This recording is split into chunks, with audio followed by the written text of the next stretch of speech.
compliance with the open meetings law notification and adopt the agenda.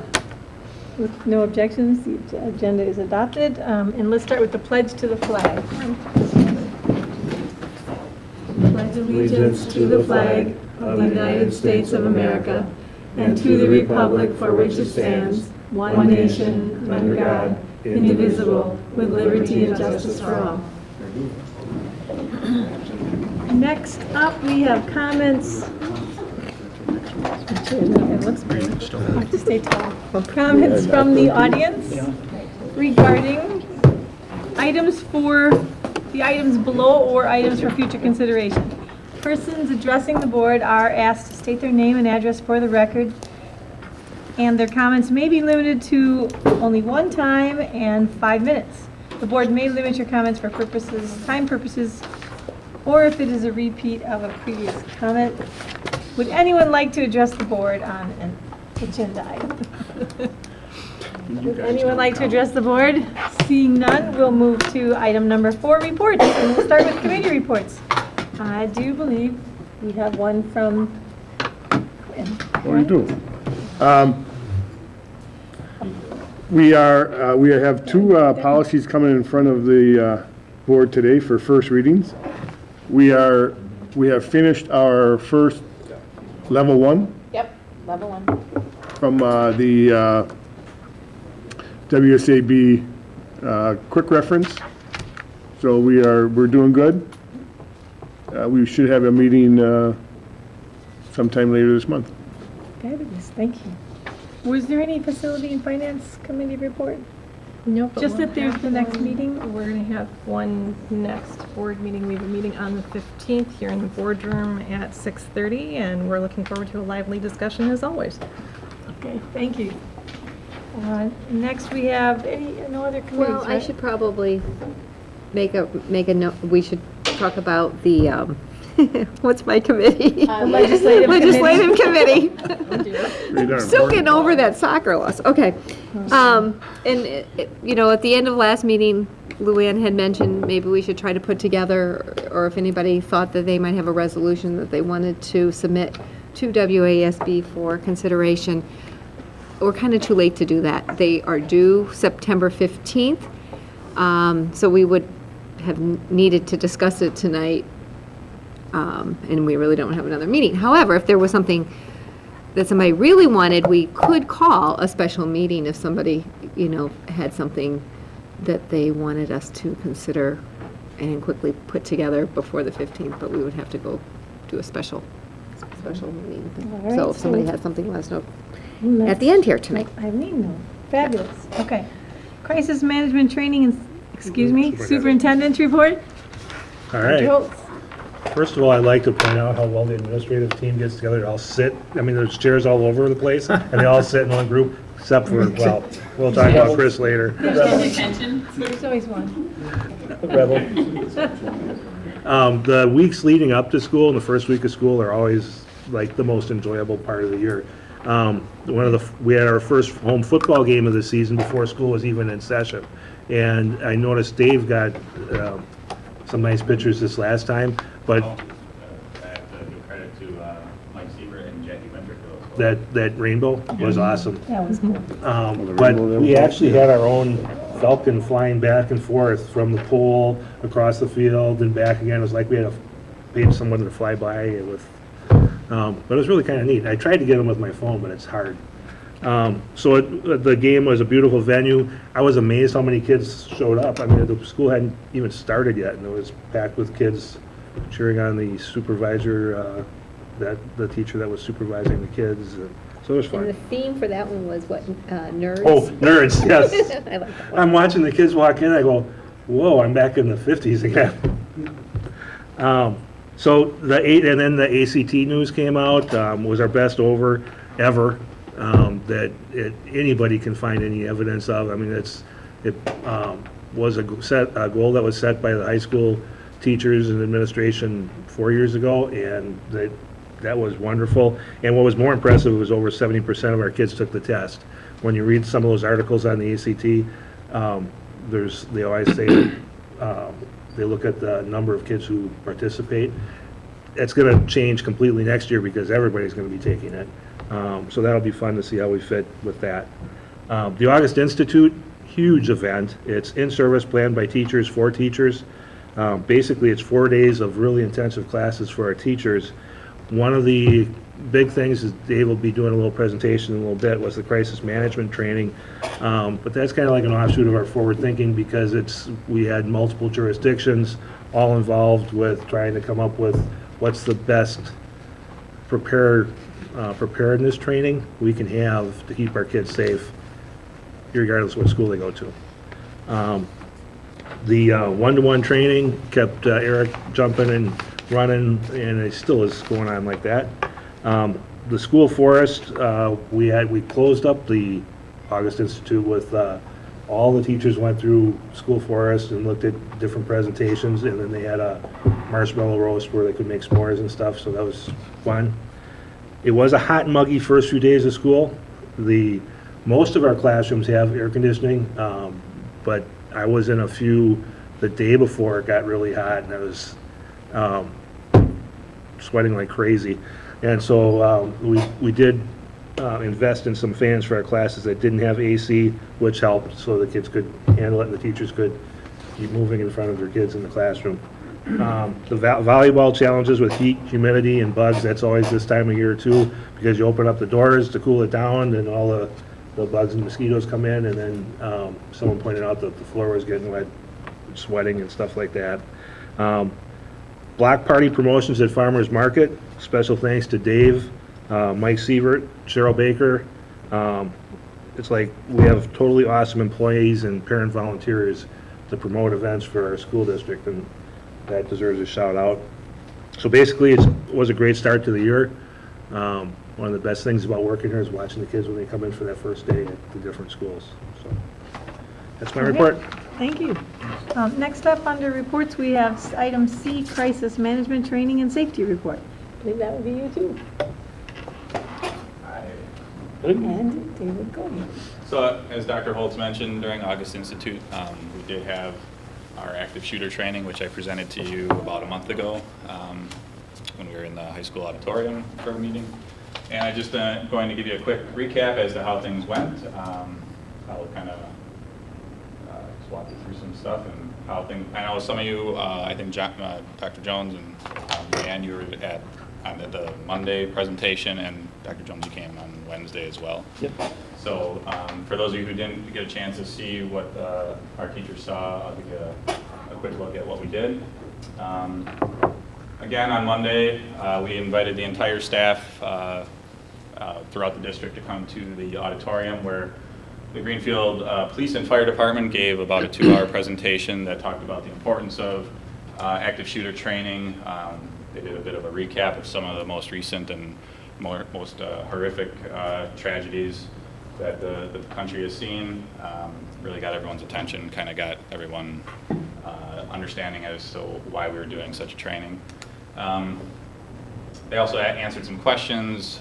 They broke into different sessions, and we had some representatives from each department, Chief Wentland, Chief Cohn, Captain Patrick, who put together the training, who started putting it together back in December of last year.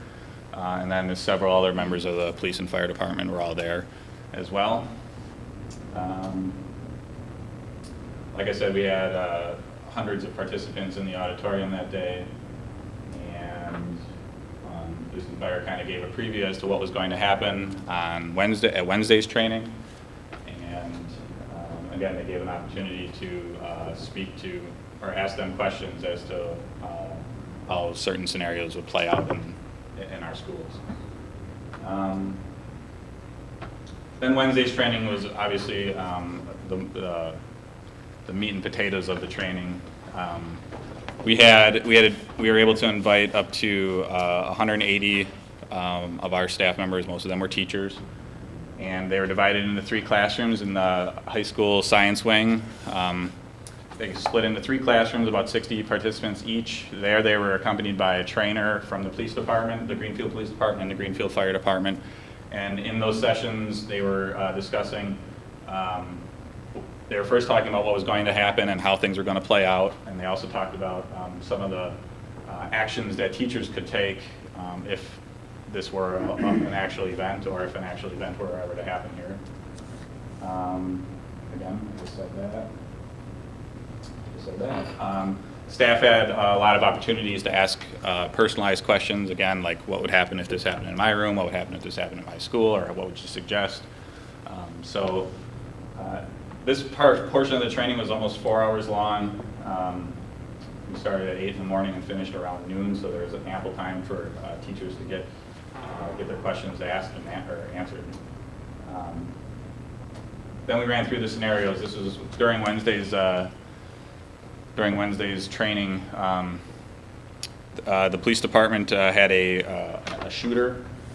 One of their officers was dressed up as a bad guy, and had a gun that he fired off, and then from there things went into motion. The police department, which was everyone was stationed outside in the parking lot, they sent in their initial team. That team took down or neutralized the shooter, and then that team left to bring in so that the police and fire team, the rapid response team, was able to move in and treat all the victims that they were able to find. The teachers were observers, as in they were in the classrooms, they were on the floor under their desks, as if this was an actual scenario. And then as things kind of progressed throughout the morning, the teachers were able to kind of watch everything unfolding by standing up on the desks and looking out the glass windows along the science wing. They were able to see everything that was happening for the second and third scenarios. We did this 3 times, and the police and fire had rotated. At this time now, Greendale Police and Greendale Fire and Hales Corners Police and Hales Corners Fire were all part of this, and they were rotating their members so that their members had opportunities to participate in different aspects of the area. And these are just some of the images to give you an idea of what our teachers saw and how it looked like, or how it did look like.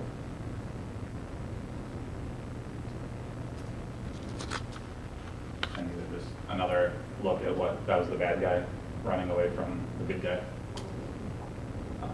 The Hales Corners police officer. Now I'm just showing off some photography. And then there's Officer Astrid. So we did get some media coverage from the event because it was a very unique event in that you don't have this many jurisdictions together doing this kind of training together. So we did get some coverage on the local news stations, and Journal Sentinel was here on the day of the training, so it's now newspapers. And Fox 6 also covered a very similar training that was taking place at Greenfield that week as well. So, so the event was again, got some attention from the media, some positive attention from the media. After the training concluded on Wednesday, we had sent out a Google Doc to get some feedback from staff, and as you can see, the results were overwhelmingly positive, or at least I'm certainly happy with the amount of positive feedback that we got. I know I shared this feedback with both Chief Cohn and Chief Wentland and Captain Patrick, and they were all very pleased with what they were reading and what they saw. I think the most telling stat right there is that of all the respondents, and we had about 70 people respond to the survey, which is a pretty good chunk of the participants. 85% of those respondents said that they would feel better. They felt better prepared to deal with an active shooter scenario than they did prior to the training, which was really the point of the whole event. These are just some of the comments that I picked out of the feedback. Again, a lot of people saying that they appreciated that we did something like this. They felt better prepared. Obviously, everyone said that they hope they never have to deal with a situation like this, and many of them said it's disappointing that we even have to have this type of training in this day and age. But largely, people were very positive and appreciative that we put together something like this. And again, I think this kind of goes back to one of the key points is just all the jurisdictions and the school districts working together on something like this it's kind of unprecedented. at least this kind of training. And again, these are comments right from our teachers or staff members that participated, all of them saying that they certainly appreciate the work that the police and fire department are doing collaboratively, and then including us, and then getting the other jurisdictions together as well. So overall, a very positive experience.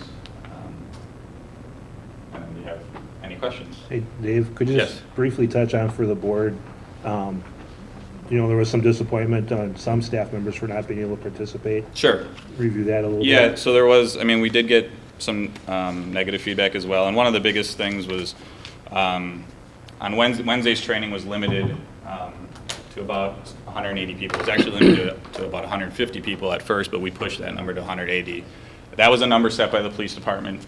It was a number that they felt they could control. They wanted to use only 3 classrooms. They felt that 50 people in each classroom was about the maximum that they could handle.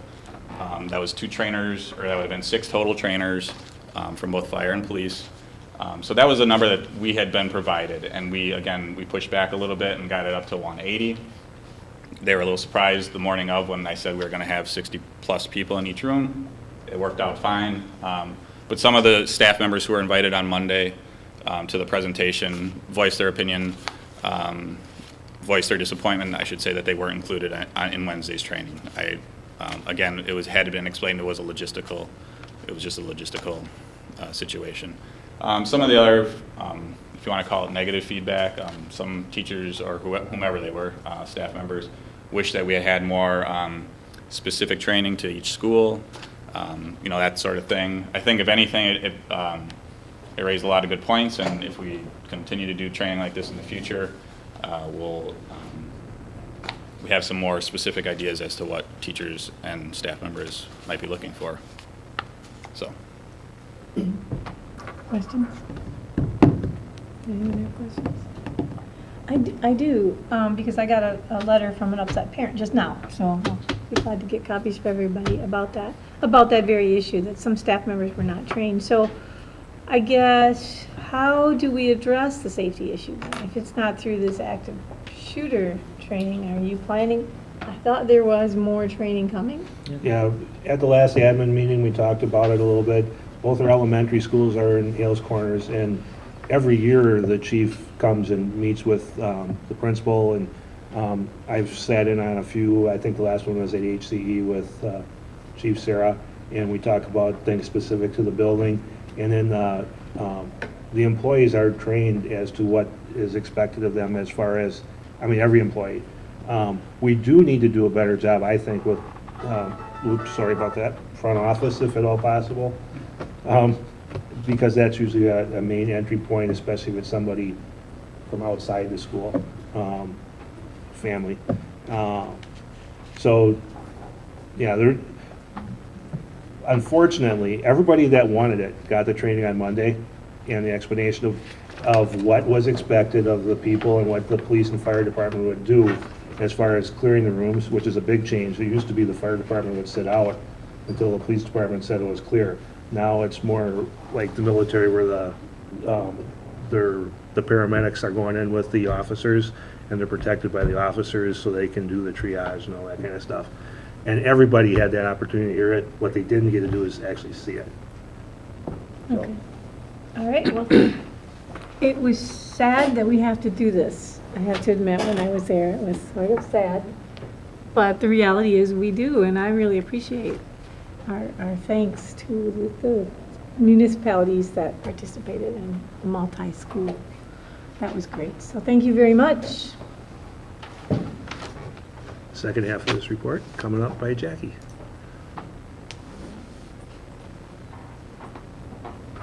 So unfortunately, at around 3 o'clock this afternoon, Officer Astrid got called to be on an assignment for this evening, so she is not here tonight.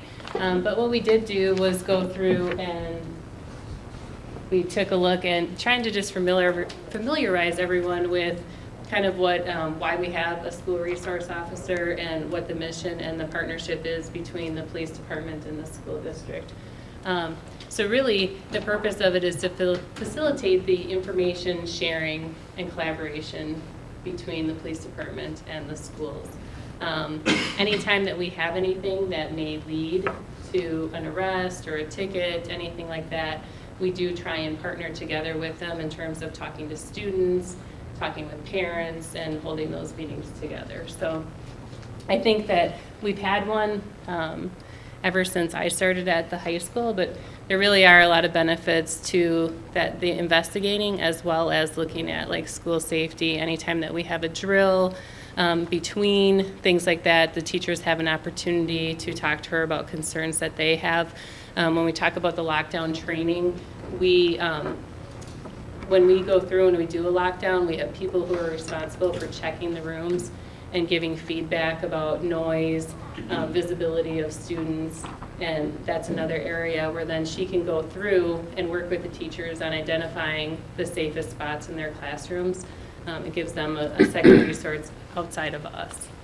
So she's at the facility, or the school, when they have the lockdown, she's at that Pacific school? Yes, so for example, at the high school, we will be practicing our lockdown tomorrow in the morning.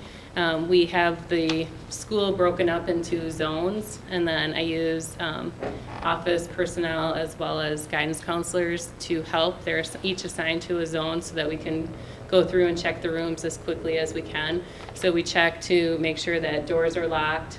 They look for visibility of anyone, and then there's an area where they can make notes. In the first one, we do a PA announcement that walks the students through what we're doing, why we're doing it, kind of all of the steps and the directions. I will inform them of the training that the teachers went through, and then afterwards teachers will have an opportunity to kind of share some of that information with students. So she kind of oversees it all. And then when we get done, those people who were checking rooms come back and we debrief and talk about, you know, what are areas of concern. For example, in our, what was previously our home ec room, there's large areas of glass, and it made it very difficult to find any part of the room that that you could stay Hidden? Yeah, so, you know, then we talked with Matt Karshner, and we came up with a solution for kind of covering up some of that glass so that we didn't have as much space visible. So she oversees all of that. If we do a canine search, anything like that, everything is done in collaboration with them. So some of the goals of having an SRO: establish a cooperative relationship, promote and preserve a safe and secure learning environment, promote positive attitudes regarding the role of police. I think that this is huge when the students have an opportunity during lunch.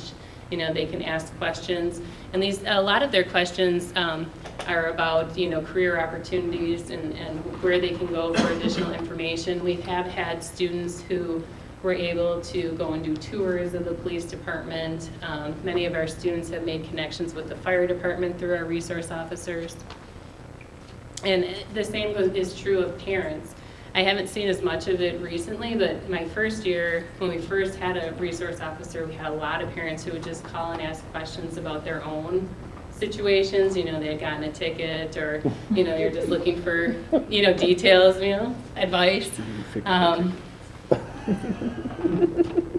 They do an awful lot of work in terms of, because of the community that we live in. You know, we have Hales Corners Police Department, Franklin Police Department, and they will do a lot of calling and gathering information for us if there was a situation that happened in another municipality. And they can get information a lot faster than we can. And then anything that is related to a safety concern, if we have an accident, anything like that at school, they would be in charge of taking the lead on those things. So what I tried to do was kind of go through the main areas and kind of give you some examples that are kind of day-to-day of what they do. The visibility, as I mentioned, I think that's what creates that comfort for students to realize they're not just here to issue tickets and, you know, catch you, that they really can be a resource. So you will frequently see Officer Astrud in the hallway, in the cafeteria. She does attend athletic events that, at our request, that, you know, have larger crowds. Our dances, we do use the random breathalyzers prior to students being admitted to the dances, and those are administered by her. Something that has become a bigger need in recent years has been assistance in referring students to agencies. The MUT team is used as a first line of defense if we have concerns or if a student is making statements about self-harm. They will come, it's a mobile unit, they come right to the school, they assess the student and make a recommendation as to whether the student should be taken to mental health or released to their parent. She also gets involved with anything related to child protective services. They've, over the years, have had a variety of hotline tips where students can make anonymous tips, and sometimes there's money associated with it, but it gives them an anonymous way to give information to not only the police department, but also to the school. In terms of resources, teachers are able to request presentations to the classroom. They frequently, in Crime in America, other officers from the police department will also come and present. I filled in teaching a crime scene class for summer school and thought, what am I going to do with these kids? So I called the chief and said, can I have the canine dog for, a couple hours? So the officer came, and the kids had a great experience. They got to see how the officer actually has a button on his shirt and presses it, and that automatically opens the door so that the officer can give the dog a command. And we were with the officer for like an hour that day, and it was a lot of fun. So information that they give them, can come in the classroom.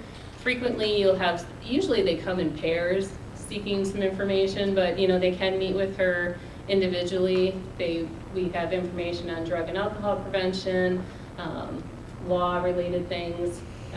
Violence is a big part of it, and also the kids frequently will report things to the school resource officer regarding bullying, and then that information is shared with us, and that's would be an investigation that we would do in collaboration with her.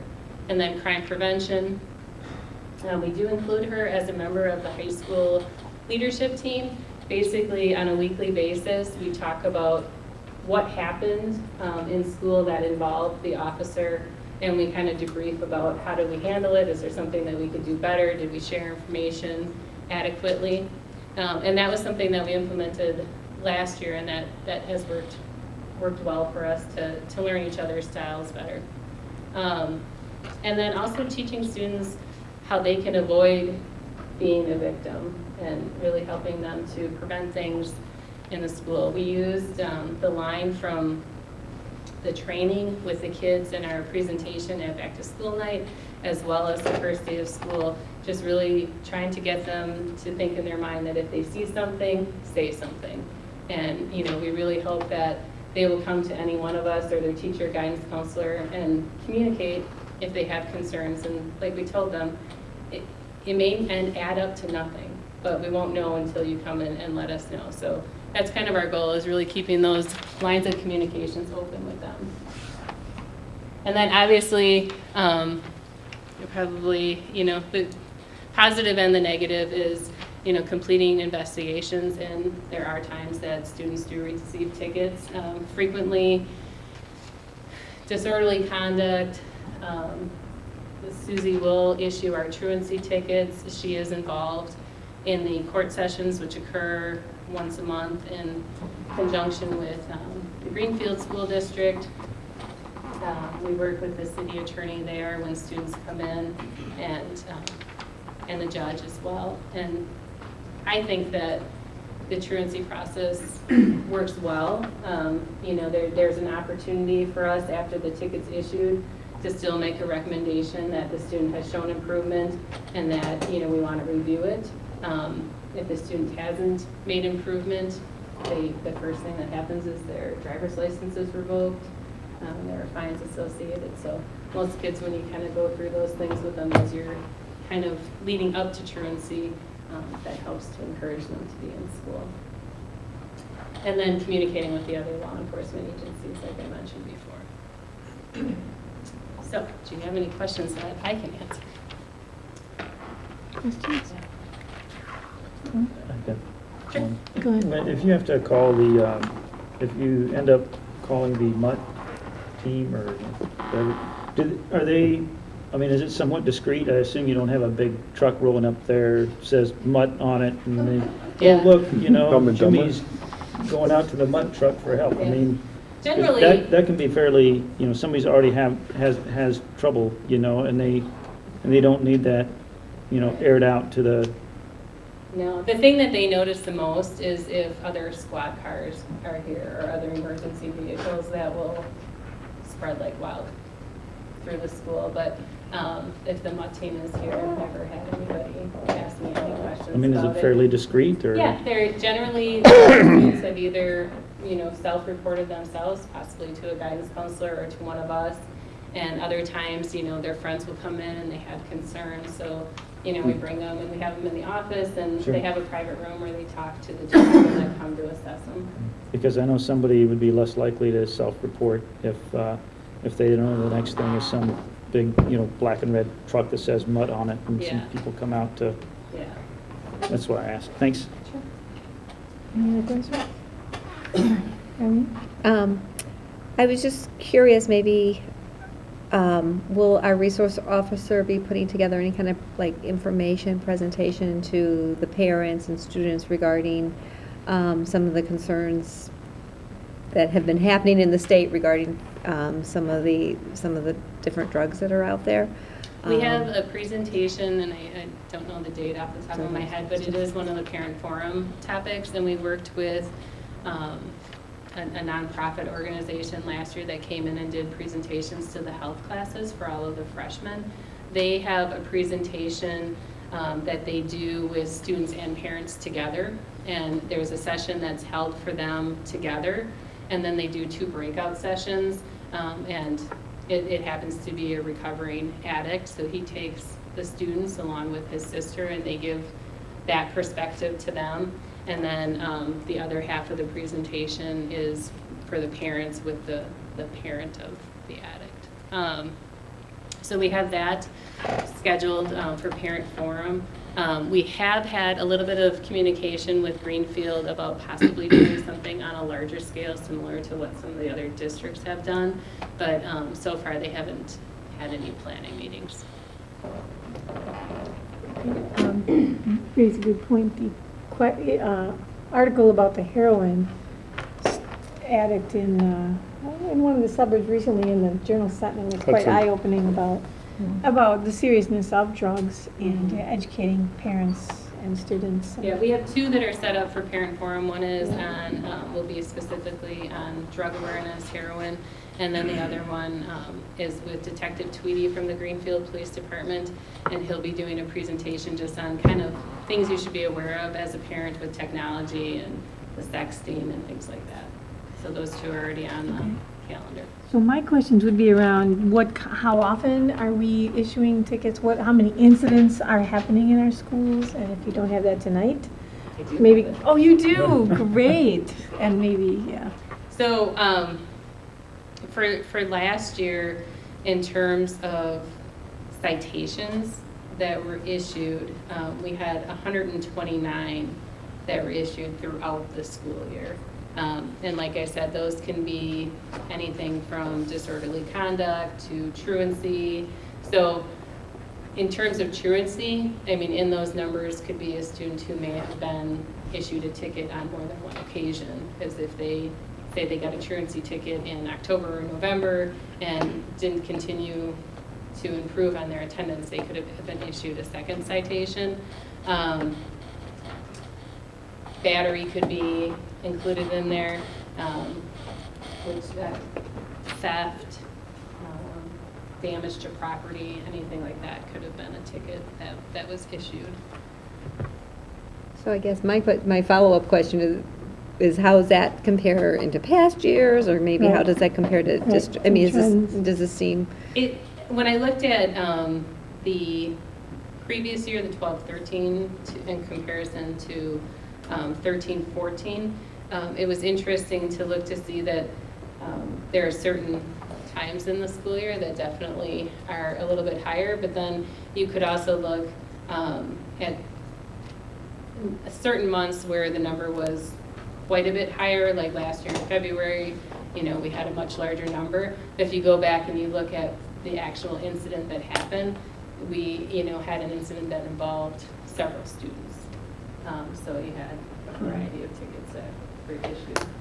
Well, we did hear through forward thinking, safety and drugs came up a lot. Didn't they? Whether or not it's as real as the public thinks, they are issues in our schools. So it's nice to know how we're addressing those issues, and I would hope that we could work to even get that number reduced. Yeah, I would say the thing that has Right. probably most significantly dropped is probably the thefts.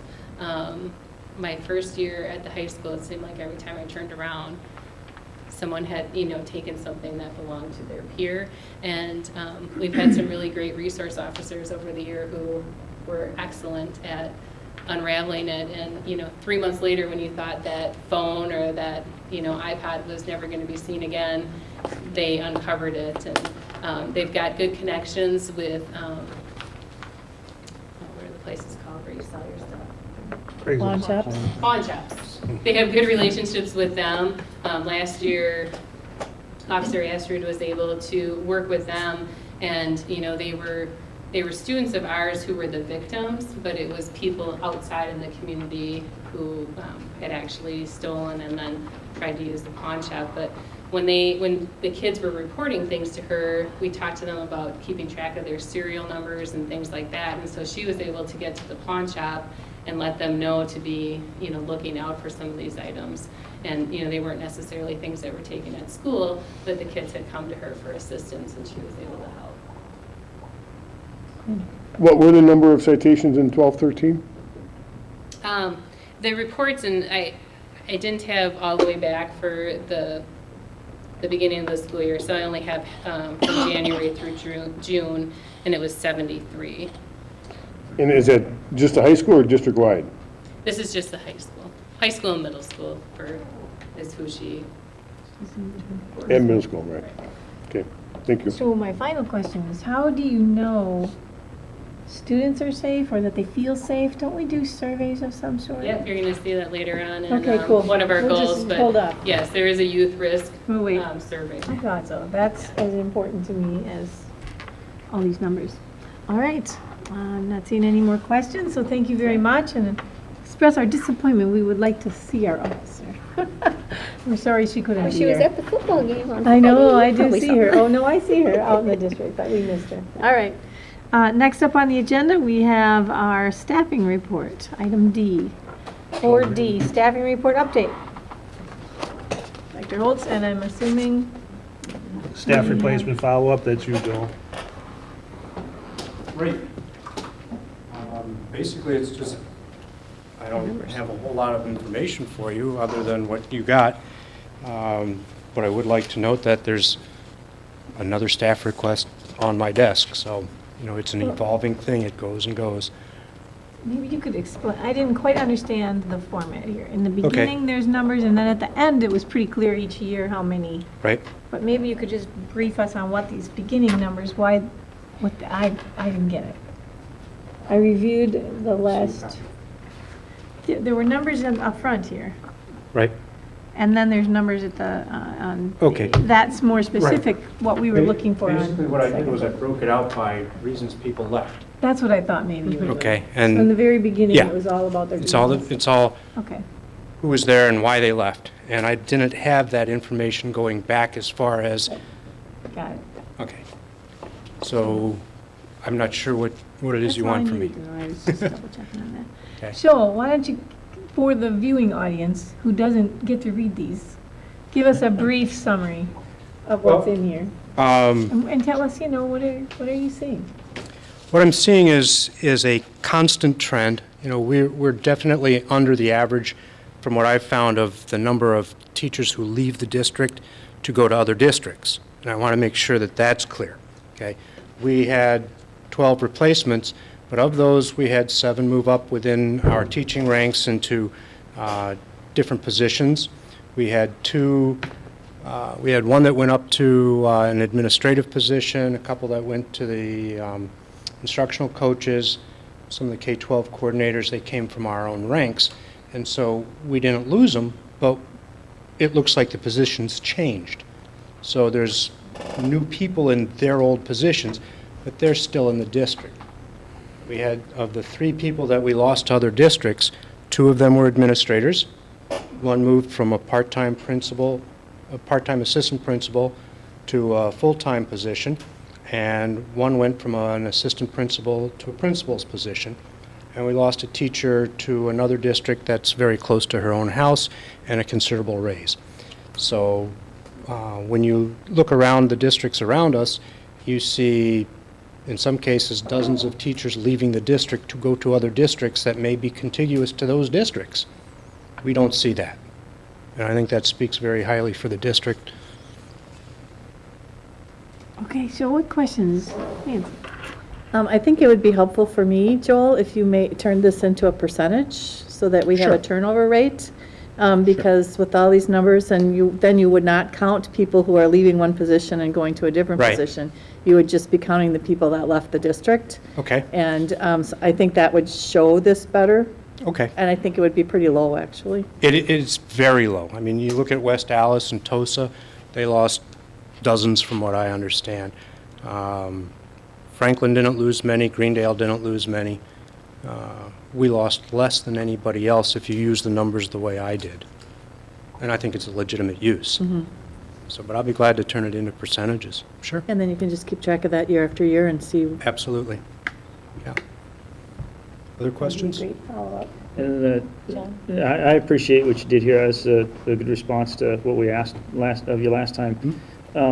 Yeah, just when you do the percentage thing, I wouldn't want to lose the information of, you know, if 12 people went away, but 4 of those were because their jobs went away, not because they left us, you know. Right. Then And that's in it there. would actually be, yeah, right. But I wouldn't want to lose that when you shift to percentages, so Correct, okay, a I'll do that. differentiation. sure. Okay, any other questions? I have just one. How do you get the follow-up data? And you've said you've only been doing that for 2 years? I myself have only been doing it. We've only been collecting. I've only been Right. here for two turnovers. Sorry. So how I do can we go- get that? I talk to each of the teachers. So you do a Absolutely, one-on-one, absolutely. an I mean, exit survey. interview? Survey. no, it's not so much of an exit interview. It's more, where are you going, what are you doing, here's what we need from you, here's what you can expect from us. If you get this in, you get these letters. If you don't get this in, you know, you don't get released, you don't get the letters, whatever it is. You know, So it's just, informally, you find it out is why they're informal. leaving? Yeah, It's and- informal. it is informal, yes. And I've been very pleased with the response we've gotten. Nobody has refused to talk in one form or another. And some have been more forthcoming than others. Well, because I am aware of a teacher that left Greendale. Wait, came from Tosa, went to Greendale 1 year, and then was hired back to Tosa for $10,000 more. Well, And there- that is to be, you know, The you other have to be side of that- aware of that market now. the other side of Act 10 is that Right. teachers who have skills in demand will demand more. And, you know, it becomes a free market. Right. There's more of a free market, but it's not affecting us yet to that degree. Not to that degree. Okay. The tech ed department, you remember a couple years ago, we Right. had We to had to, Right. make some Yeah. big changes. we do. Well, it speaks volumes for the, I guess, the climate of our district and Does. keeping people here, because I know that the staff is very dedicated. And Yeah. I'm always very impressed with the, how hard they work, and they're here for the right reason, and it backs up what you always hear, that it isn't all about money. But if you treat people well, There are they will stay. a number of people who I had no clue who they were a year or two ago who call or email on occasion and start to scout out vacancies because Whitnall has become a destination district. And that's great. So as a follow-up, you'll just get us the percentages, and Absolutely. we'll be maybe keeping an eye on that every year as we go forward. Okay. That'd be great. Thank you. Thank you very much. Okay, next up, we have 4E, first reading, new policy 343.4, course options. And I bet the whole board has had a chance to read this, so are there any, what we would be looking for here are any comments or questions? And then this will come back for a vote at our next board meeting unless it has to go back to the policy committee for revamp. But as was stated in the memo on all of these policies, they were developed with examples from our association, WASB. So does anyone have any questions or suggestions? We'll start here with 434.4, course options. Any comments or questions on that? I have one thing that's really picky, though. Sorry, but now I need to find it again. Okay, under number, first page, where after the bullet points 1, 2, and 3, when it says the executive director or his designee, I think we would just want to say or designee in case that changes, so that you don't have to change the policy for that. Good suggestion. Since I've said it was really picky, but. But those are the kinds of things that can make a policy drive you crazy. And I Drive an didn't see it attorney anywhere crazy. else, but I may have missed another reference, but. Yeah, maybe you could check that through, that'd be great. Well, I think that was what, Tony, you inserted that? Designee, or, Yeah, I mean, Right. in which the acceptable mail form was Right. the generic one, so they, in the legal document, they had that. I Right. just pasted it from there. So Yeah. I can- Otherwise, it's pretty much form. All right? Yeah, pretty much, yep. Other than the, obviously, the Whitnall School District. Yeah. All right, so no other comments on that? That should be able to come forward, and that would include the rule, which we won't have to vote on.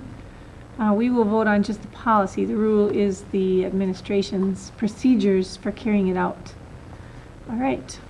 And I think we should just mention for people who might be watching or listening, that this, these policies are vetted much more thoroughly through the policy committee at the committee level, so it's not like, we don't have been any talked questions, about. it's because we've already kind They've of been talked weeded through a about. lot of the questions and concerns before they hit this level even. Absolutely. All right. Thank you very much. Moving on to 4 reports. F, first reading on new policy 342.7, services/programs for English language learners. Does anyone have any questions or comments about that policy?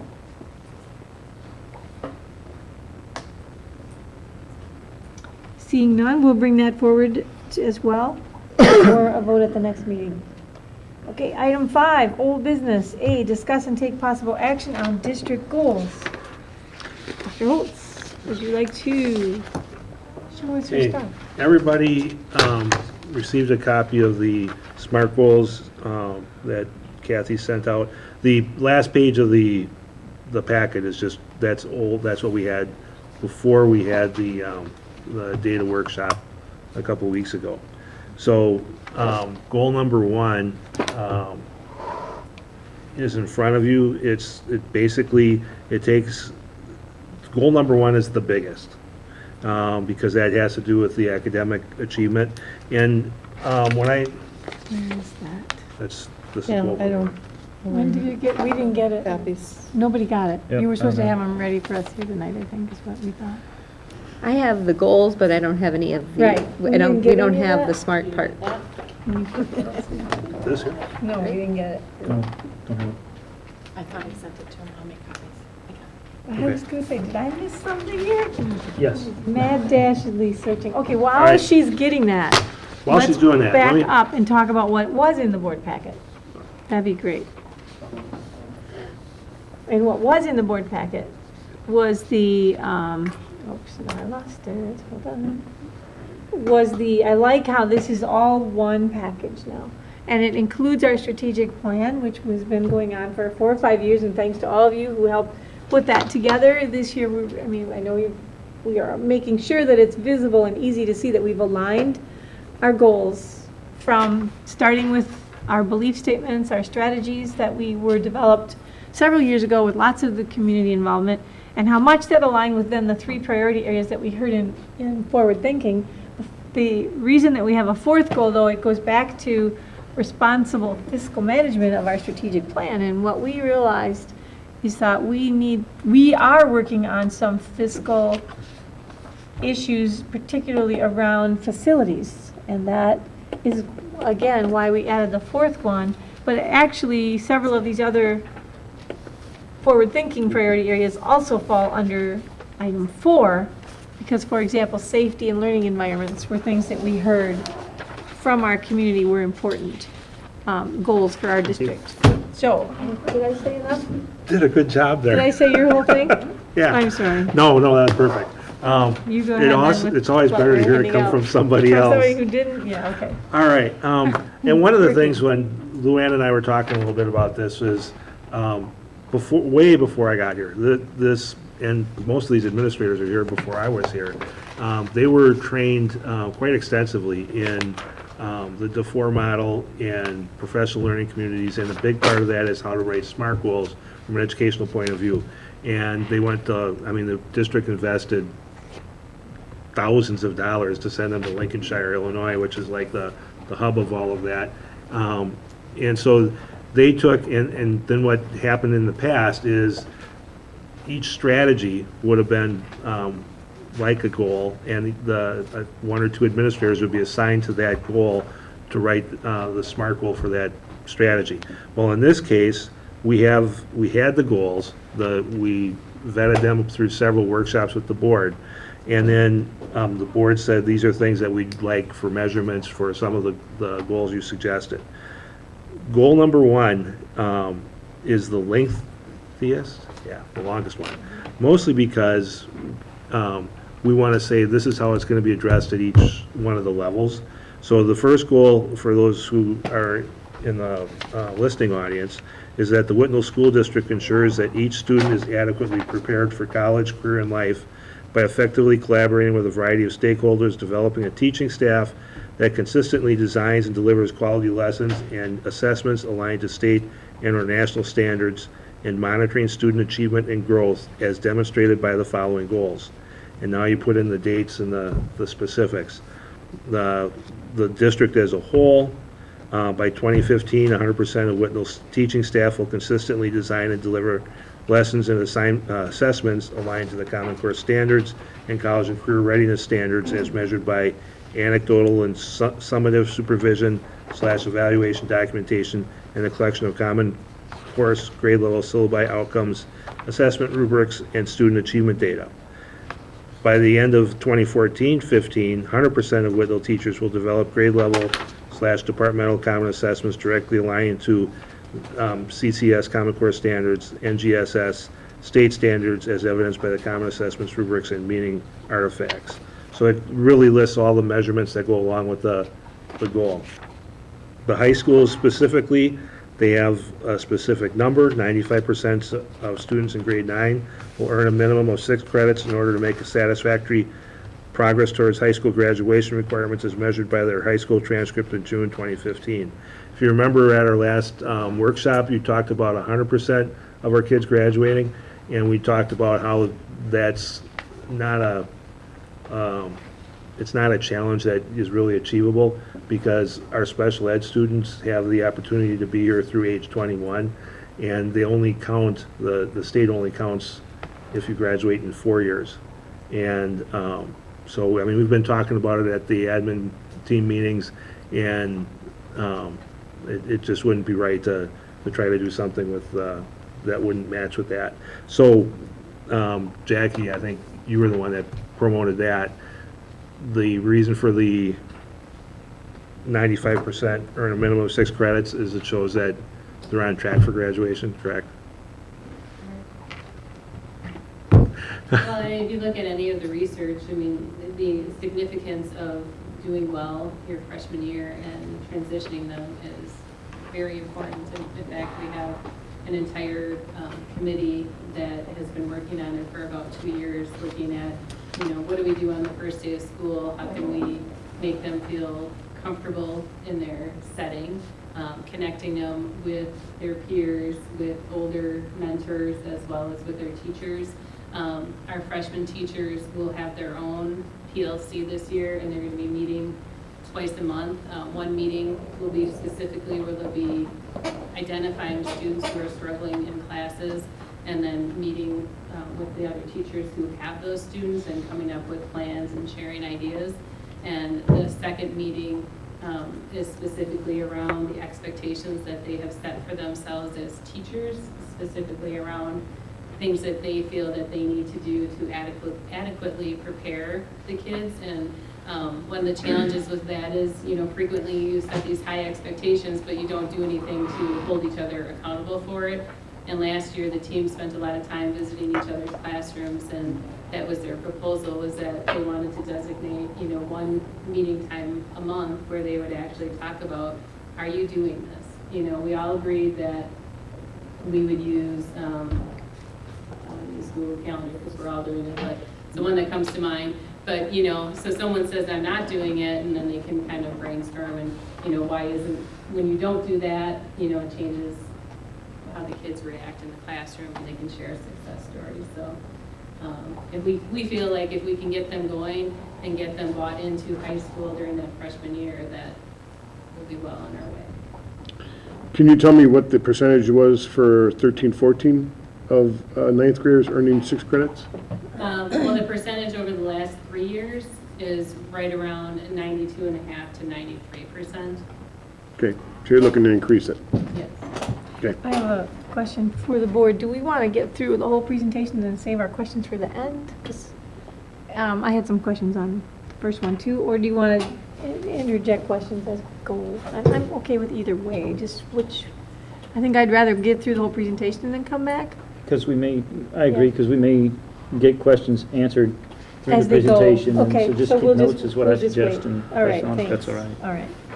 That's my thinking too, and I should have asked that up front, so I didn't put anybody else. Right. Okay, go ahead. So we'll Maybe finish. just so you don't hear my voice constantly droning on. Lynn, could you talk about the WMS one? Sure. I think I mentioned when we talked about our data goal from this year is that we wanted to really start to drill down and look at those kids that weren't meeting the mark and what we can do for them. So this goal this year will help us look at students' progress and target those kids that aren't making the mark and put interventions into place that will help them. And then we have that or demonstrate individual progress as based on their personal learning plan. That could be a student's IEP. It could be an intervention plan. It could be 504 plan. So those are the things we already may have in place for those children that, some of the students with disabilities, it could take a very long time for them to get to grade level. Okay. Okay. HCE is next, I think.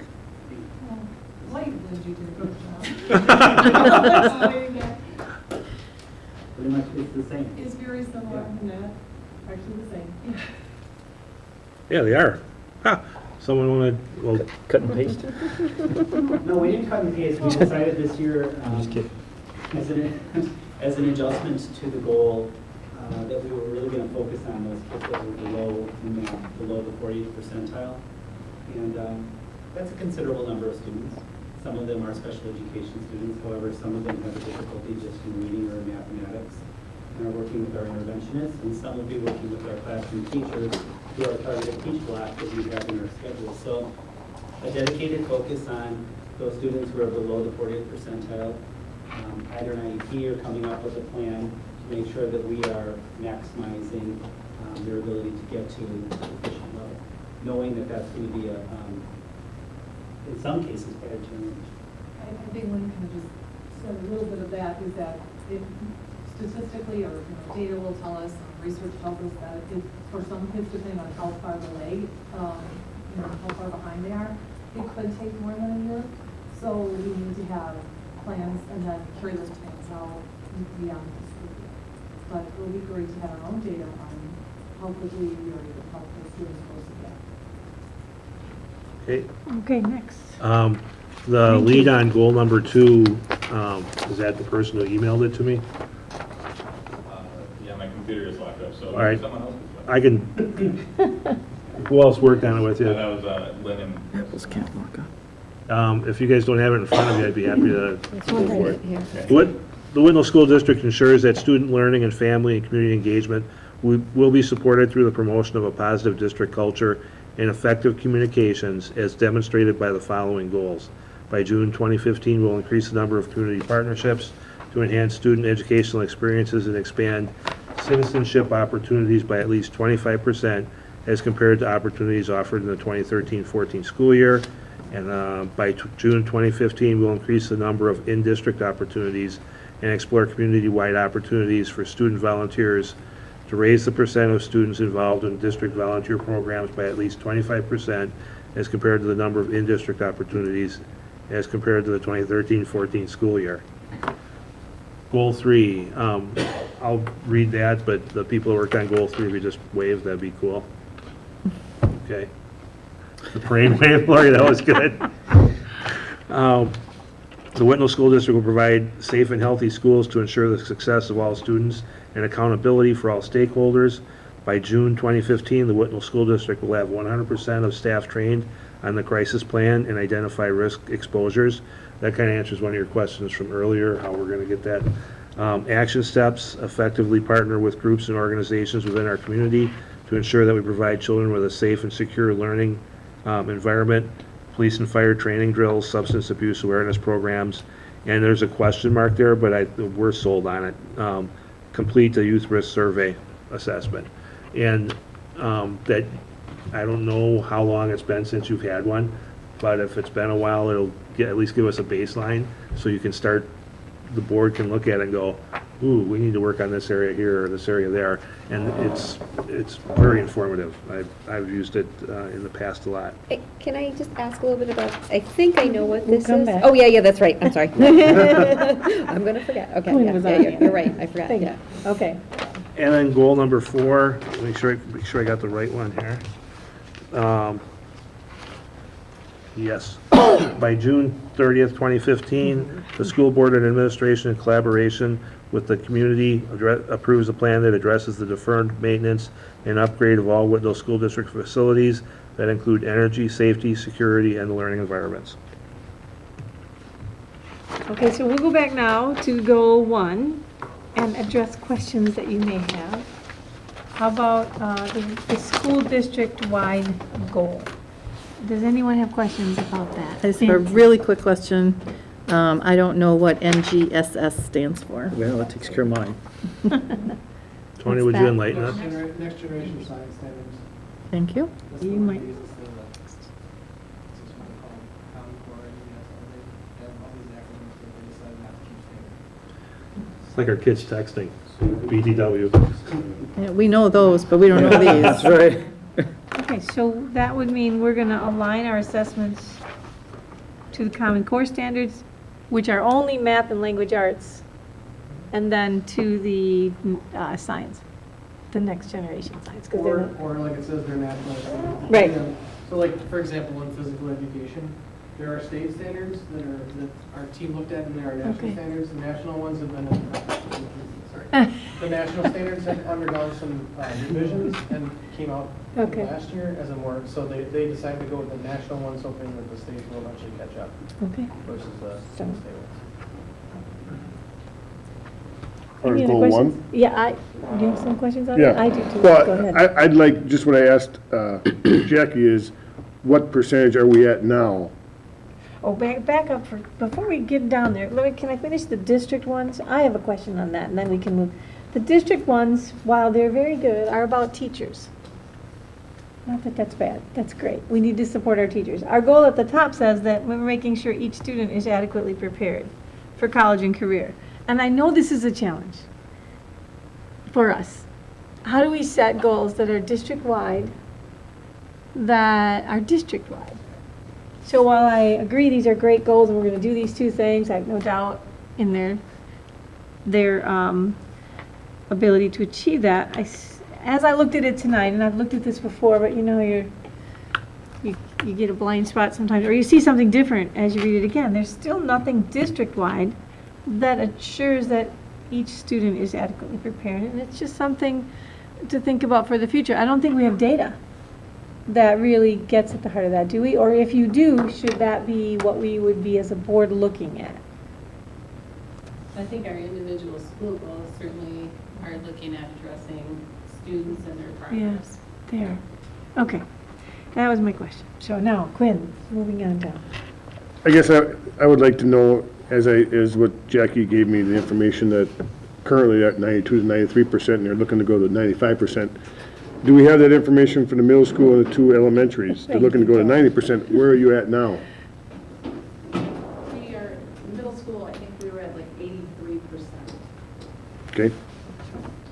We were around 80%.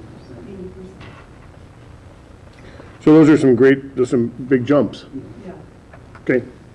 That information is very useful. Thank you. Any other questions on goal 1? Sure. Yes.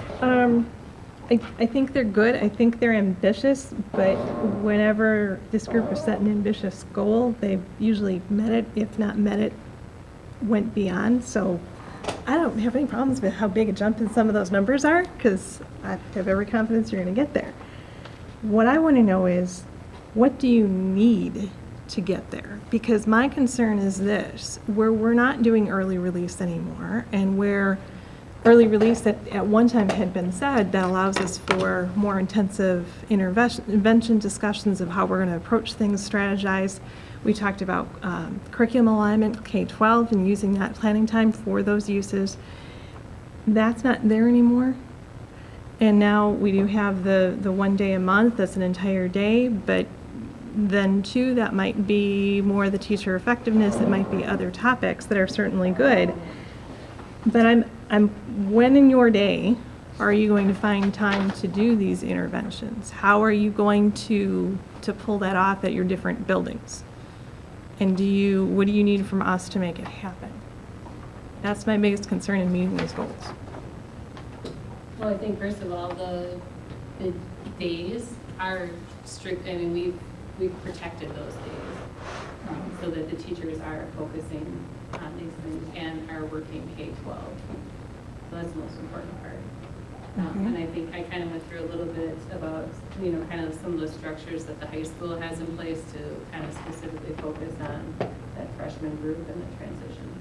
Right, and then for the middle school and the 2 elementary schools, how do you envision this finding the time and working through to identify the kids and then doing the interventions? Well, first of all, so working on the common assessments, rigorous common assessments, that's a multi-year endeavor. It's going to take a while before we, I would say, see some of the results that we're looking to see. Some will be immediate, some will take some time. Because first you have to develop them, and you have to make sure that they're a really good assessment as you've taken the data. As far as taking a look at our students in intervention, we each have a math intervention person, we each have a reading or 2 reading interventionists. When we're looking at children at the 40th percentile or below, that will be a challenge because that involves more students than we have interventionists. So the classroom teachers will have to be involved in that as well. And I think that's part of our data collection this year as we do this goal. Coming back and saying this is what we have, maybe this is what we need. So we're going to set a rigorous goal and we're going to proceed and see what we do and kind of monitor that again in January. And Lynn, I'm sorry, Larry. The only thing I want to say is that, because you said we don't have the collaborative release anymore, we actually have it in a different way. It's not that those little pieces of time, we have that in those full days. So I'm really not concerned that we're not going to get to what we need to get to. Okay. We will actually get to it in a better piece of way by having the full days. So you said that from at the outset of the talk, so I want to just clarify that we do have it just restructured. Actually, when we were talking about how to set the goal and looking at our students, we knew that we kind of anticipated you might say, do you have everything you need? We think we have a lot in place. We know we do, but we don't need to be able to come before the board and say, this is maybe a staffing piece we need to consider or some type of restructuring piece we need to consider. Now we're hoping to really get that information from the data that we're by having this goal. As it is rigorous, we want everyone. We want it to be 100%, but yeah, we'll see. And how does this play out at the middle school? Because each environment is a little bit different in how things get done, so. Well, very similar to the elementary. I'm a bit concerned about the fidelity of our interventions this year because we, in order to combat increasing class sizes, we went to more of a junior high schedule than a middle school schedule, which has taken away that common targeted teaching for every seventh grader is targeted teaching at the same time. And that's when we did a lot of our interventions, and it was easier to do. It's going to be a little trickier to pull kids for interventions because, say a student needs some intervention in reading, they may be in language arts class, so you don't want to pull them from language arts. So we're going to have to look at that really creatively. I think it's very possible I may ask the board to consider some staffing support. And when, I guess my follow-up question then to that is when, again, I don't think anyone on this board doesn't want to support this at all. So when is it reasonable for us to get an initial feedback and see how they're progressing on this? What's the target date to get an update? Some of this is relying on math assessments, so. We'll have data in February. February? That would be great. One of the, Not final, no, that'll be mid-year. spring. Right. That'll be mid-year. I guess one of the things I would add is that more important than just focusing on intervention is focusing on the universal instruction that all the students are getting. And that's what we're hoping to strengthen through our work on common assessment, our work on learning targets. The idea would be to shrink the number of students who have an intervention because your universal instruction is stronger. So while we're working on the universal component with all of our staff, we are also focused on the intervention piece as well.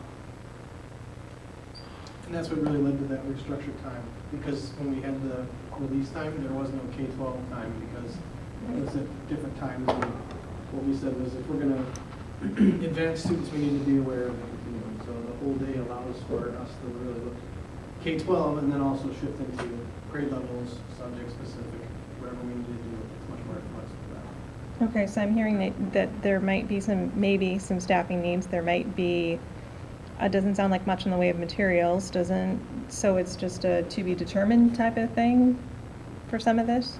Okay. Well, at the elementary level, we think we have what we need to get it done, but we haven't done our first day meeting yet. Okay. Other questions? I guess when we were going through this, the one thing at the high school level that kind of struck me was it's a goal, and I know we can't focus on everything. We have to make a goal and focus on it too. The first thing that I wrote on the side was, well, what about the 92% who are already on track for earning those 6 credits? How are we moving, the non-at-risk or the ones that aren't making the mark? How are we working with those students to continually make them more prepared for college, career, and life?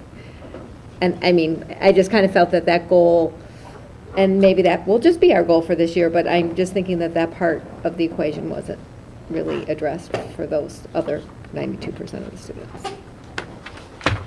I was going to, part of the dialogue that we had as a team when we were creating these goals was that we were trying to model the SLO process. So for SLO? the SLOs, Student, I know, but. school learning outcome. Not School? student, so school. Okay. So principals have a school learning outcome, teachers have a student learning outcome. The idea is that you look at the most intense area of student, or the most intense group of students in need, and create a goal around that. It's not as though you're not addressing everyone else, but if you're going to measure effectiveness, you need to look at that area that's most in need. So the goals that we created as an entire team were goals aimed at the population that we identified as needing the most need, as immediate as possible, in order to move the whole continuum forward. So those goals are written in a way that would be similar to what SLO's school learning outcomes would look like for the educator effectiveness. What about the 92%? Even if that's not a goal here, what is happening in their I think world? at the high school level, if you look at the past, 5 years, we've had an increase in a lot of the course offerings for advanced placement, as well as, dual enrollment courses. All of those are aimed at, students. I mean, if you participate in a UW Whitewater Pi class, you have to, be in a certain grade point average. You have to meet the application process and be approved by the university in order to be in a class like that. We've also changed some of our departments to offer leveled classes. So we have a biology, an advanced biology, and an honors biology. All of those things help to address each of the I levels. figured that, I know we're not leaving them out, it's just they're not on the paper. Okay, John? Which brings up, did I miss you on something? No, Okay. Which brings up my question on the middle school and the 2 elementary schools. You talked about was it a universal curriculum, or what was the term you used, Chris? Yeah, universal instruction. Instruction, okay. The So, curriculum and instruction is happening for all students. okay, so, and you're referring to the, currently at 80 or 85%, but you're referring to improving that to 90. What about the, is there an architecture to your plan or an infrastructure to allow the kids that aren't in this, I suppose that the kids that aren't focused on in here to move at a higher pace if they can handle it, going with the individualized instruction piece up there? Absolutely. We allow for advancements in mathematics, even to the point where we do grade acceleration. We have, been consistent with our reading program, up to 1 to 2 grade levels within a classroom where the students are not reading the same book at the same time, so we do differentiate for that. We have a gifted and talented coordinator who does work with specific identified students, as well as the teacher. In some cases, we're a partnership. If it's a very rare case, we'll partnership even with programming outside of our curriculum. I can think of a student in your school that moved up to middle school that is so far advanced that it's outside of what we have in. Are the 2 elementaries in the middle school getting the resources they need for G&T coordination? I believe so. I believe so. I think ideally, Mrs. Roth is doing some coursework right now. She may at some point want some additional hours, but she doesn't want additional hours right now. Okay. And we are making it, and actually she is serving the caseload with the hours that she has presently. So I think it's effective. And we're also looking at additional ways to service some students, like, if we have students who are high in math, but if we have a math interventionist who has that skill set, we can also work with an advanced student. So it doesn't always have, it doesn't have to be on the lower end, it can be on the higher end. Right. As well. And Lynn, are you getting the resources you need then for? We don't have a GT coordinator teacher at the middle level. Colleen has been a wonderful resource. She and I have worked together.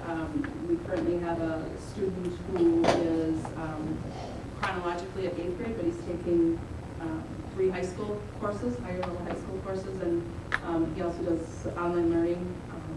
So she's been wonderful assisting with that. We're doing okay for the majority of the students, and she's been wonderful for kind of that very small percentage of students that need some radical acceleration. Okay. And then my second part here is it may be something that I've fundamentally missed, and for that, if so, I apologize. But the middle school HC and EES, they mentioned using map testing for the reading part. You also do map testing for math. Is there? But none of that. But math is not part of what's mentioned here for these goals, is that? Kind of going back to what Tony said for the SLO process, we focused on the biggest area of need, and for all 3 schools, when we looked at our data, we're doing well in math, but it's reading where our students continue to struggle, so we're focusing on the reading. Doesn't mean we're going to, Right. throw the baby out with the bathwater in math. We're going to continue to do that, but our focus school-wide is going to be reading. Okay. And relatively strong compared Right. to what we're doing in math. All right. Thanks. Appreciate it. Are there any other questions on goal 1? Nancy, Jonathan, you guys are okay with this if we bring it forward? I'm kind of still looking for the challenge we have in the district, because even at the business summit, we hear this career thing again, and career tech and adding more opportunities for our students is not listed in here, and I sure would like to see us do that. Isn't that goal 2? And so it might be. It might fall more under goal 2, but it's not stated that way. So maybe that's where we can look at addressing what we hear so strongly. And I know it says college and career in goal number 1 at the top, but college, career, and life, that's the other one we didn't really address. But like you said, maybe they'll fall under the other goals. Okay, SMART goal number 2. Questions or comments on that? Well, mine is the same question, is they're going to increase it by 25%. Right. What number are we at now? Yeah, that was a challenge we had because based on the workshop information that we don't have a baseline. And to write this goal as a SMART goal, you needed to have a increase. So we were hoping for some guidance from the board because when we had our workshop last month, the 2 points that came out as everyone on the board agreeing to were that we increase the number of community partnerships and that we increase the number of opportunities for volunteer, or the number of volunteer opportunities. But to turn that into a SMART goal is challenging because we don't have a baseline as to how, I mean, and the other question is, what do you consider a community partnership? Is that, somebody coming in here for a class and, talking about their job, is that a community partnership? Is what we did 2 weeks ago with the active shooter training community, is that the scale of a community partnership that you're looking at? So that, we had this goal written without the percentages and without referring to last year, but that wouldn't be a SMART goal by definition. So, so that is the challenge that we had. Well, it's But hard to it's- give those specifics Yeah, when but I we just like that. received it tonight, though. Exactly, but I like that, and I think they've got to do their homework in the next month or so to come up with it. I'm fine with approving this as it is, knowing that they have to create the data. And then we'll just move forward with what's important to us as a board and what's not. And it doesn't have to be a percentage, right? Couldn't it be like add X amount at high school or, right? It doesn't have to be a percentage increase. I think. If we don't have a Well, because if the numbers. starting point to reference, how do you? We're certainly looking for some Yeah. suggestions. Yeah. or guidance. Okay, so Quinn, I'm sorry, we'll go back to your question. Well, they're asking us. Right, and I'm so all right with that. we have a good question on But I'm not- that I as can't, well. I just got it tonight, how can I? Yeah. 25%, I know. I say, I would start by asking Mr. Sievert, how many high school and middle school students have volunteered for block party? Mm-hmm. It's pretty impressive in this last week, so there's a good resource for you right there to start. And- They've really stepped up so far, they really have. And then the second one, if it's available, is contact Patricia Laughlin at the Hills Corners Library, because the summer reading program uses volunteers of a middle school and freshman age to work as book squad volunteers for the summer reading program. That's another source that if she's able to share the number of, if she can correlate between if they were our students, Whitnall students or not, that's another place in the community. And there are also some businesses in the community that make use of volunteers as well. One of the pet stores does. So there's a couple opportunities like that to ask them if they can identify or if they're willing to come up with some numbers. Yeah, absolutely. I would think that there's probably dozens of volunteer opportunities that I'm not aware of, as far as, and I know one of the portions of the goal was to increase not just school, but through just community partnerships or volunteer opportunities. And again, that's something that I guess I'm not sure that you can establish a baseline, because again, what do you consider is one of our students who volunteers through a church program a volunteer opportunity? I'm not sure. Yeah, of course it is. Well, yeah, but how do we find that out? How do we find out that one of our students is volunteering through a church program? You need some organizations that would be So- reflecting evidence. But I like what Stephanie said with the library is, we're talking about increasing our reading. Well, are we promoting that summer program? Yes. Yes, we do. Okay, so I'm hearing, I'm trying Good. to summarize this. I'm I hearing know the my daughters number, were taken involved in it, number but of students. that's where they learned it was at the school. So we That's can. great. See, just the library would be a great example of they have a good communication system, they have a data piece in place, they share that data with us. I think what Dave's referring to is, you know, where do we draw the line with volunteerism? Like how extensive of a search can we make? We need some guidelines as to what the partnerships are that we're looking for. And maybe we, with some of your guidance, we set those and then move forward. But we have to, it might be hard to get all of that data really clean. Okay, so I'll get down to this side next. Do you guys have any other comments or questions, and then we'll get their thoughts, because. Well, it just sounds like we may have to bring parts of this back to the drawing board from a board perspective and give better definitions Right. of what we're looking for. And Maybe tonight how- we can narrow it down. Yeah, right. And then you can, okay, let's keep going, because I'm listening.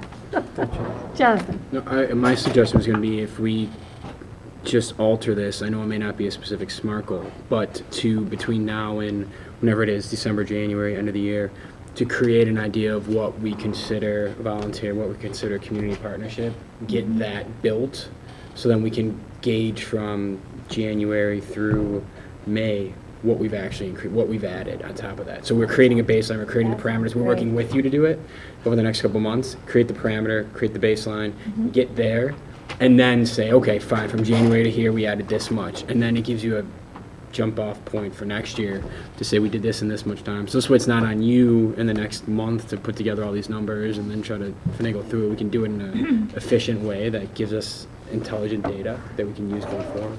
That sounds good. John? Yeah, so what I was going to say was, I think Jonathan's spot on, because, I mean, you talk about a percentage, but you have to define what a community partnership is. If you decide that it's going to be any kind of volunteerism, you almost have to find that out from a student-wide survey or something like that. And if you end up with, I mean, that could be pretty broad. So if you end up with, 4,000 instances of volunteerism, depending on how you define it, 25% might be a little strong. If, on the other hand, you define it tight enough that you've got 25% increase might be kind of weak. So you really have to, pretty much what Jonathan said, and that's why, I think. Does that make sense? Okay, it does. Nancy, comments? Nothing more to add. Okay, so what I'm hearing is this. We have, I think the idea of rewriting the goal to be by January, generate the list. So you have your baseline data. And then you can simply set this goal, and then to between January and May is just to increase the number of partnerships. I think that would be specific enough for me. So now we just have to answer the question, what are we looking for? Because I'm hearing two things. One is student volunteers, and then I guess I'm hearing volunteers, which could be students volunteering as part of their school experience, and parents and other volunteers that just volunteer in our schools. That's just a number you could get. But I think what we were getting at was organizations, really engaged organizations, and community members really engaged in the learning of our students, and providing those opportunities where our kids can learn more real world experiences. So what is it that we as a board would like to, how would we like to narrow that piece down and give them some direction to come back with? What are your thoughts, John? That was my understanding, what you just stated, because I thought we were looking at things like internships or that kind of stuff. Right. Businesses in the community out there engaging with the district to provide opportunities for the students is, I guess, what I had been thinking about. Would the rest of you agree that that would be the one area to zero in on this year? In terms of Well, I this think that we goal? need internships, but we need to, For example. what is it, Manufacturers Week that you brought up? Where we introduce careers to people. I talked to Joel about the trades are hungry. I mean, I was on a job that there was 5 different trades there, and all the unions had nobody in their hall to take from. They're empty, they're gone. They have no workers. They're looking for anybody. If I may, just how timely that is. Tomorrow we have a skilled trades development pilot program team meeting here to talk about how we can build a flow of pipeline into the trades. We've been meeting with them pretty regularly, and you're right, they're starving. So And I remember last year, we had 19 or 29 other students that didn't go to a 2 or 4 year. Right. Boy, if we could hook those guys up, or girls up. What time is that? These are good paying jobs. They're starting out at good wages and benefits going through, and it's a career, there's no doubt. And they're very willing. So I think if we have those opportunities to bring some of those people in and through Joel, that's awesome. Okay, so I have a suggestion. Can we set, the first goal would be by January to generate baseline data. Or if you can, I don't want to wordsmith it, but I'll let you go ahead and rewrite this to include that concept of generating the baseline data. But I think it's in here pretty clearly. It's not about volunteers in our schools. If you read the goal, he said enhance student educational experiences. And that's what we're looking for. Enhancing student educational experiences. And if he focuses his data on that, it's not going to be about volunteering. Correct? There's two different things. To me, there's two different paragraphs. There's two different thoughts. One is the real world experience opportunities, and the other one deals with community service and our students And going we out don't have volunteering. community service in this goal. Again, just to It is- reiterate, these were both the 2 points that the board emphasized during the Yeah. board work. Right, and we do think they're important. So, and then he could take the at least by 25% out. We can just say increase, because that's an irrelevant. One of the things about SMART goals is realistic and attainable, and we don't know. I'd be okay with just looking for an increase in the number of opportunities once you've got your baseline data. Would the board be acceptable to that? Not Nancy? very specific. Yeah. Not specific enough. What, you want to increase by Well- 10% then? I don't know, I guess we'd Again, have to going see back what the to first number is. Going back to what Yeah, Jonathan said, I exactly. think you'd have to help us define what a community partnership Right, is. right. So- That way we could define how many community partnerships we had, and then we could come up with something Okay. based on that. But again, I guess the bigger picture is what you define as a community partnership. Is it Gilbert Friend coming in here and taking a lot of photographs for us? Is that a community partnership? That doesn't really help our students in a way that you are describing. What we've got in the goal. Active shooter situation, that really doesn't enhance student educational experiences, but it obviously was a community partnership, so I guess. Okay, so I would go back to take the and out and put by. We would increase the number of community partnerships to enhance student educational experiences by expanding, that's still not right.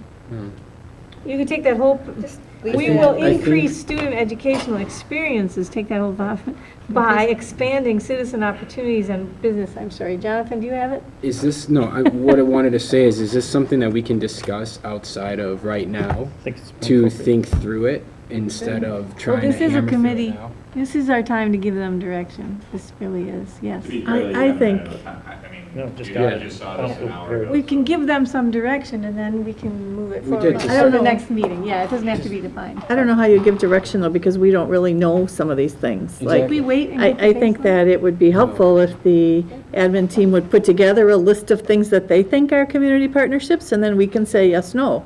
Because, like, did we know Gilbert Friend, or would we have thought of Gilbert Friend coming in to take pictures, or would we have thought about this or that?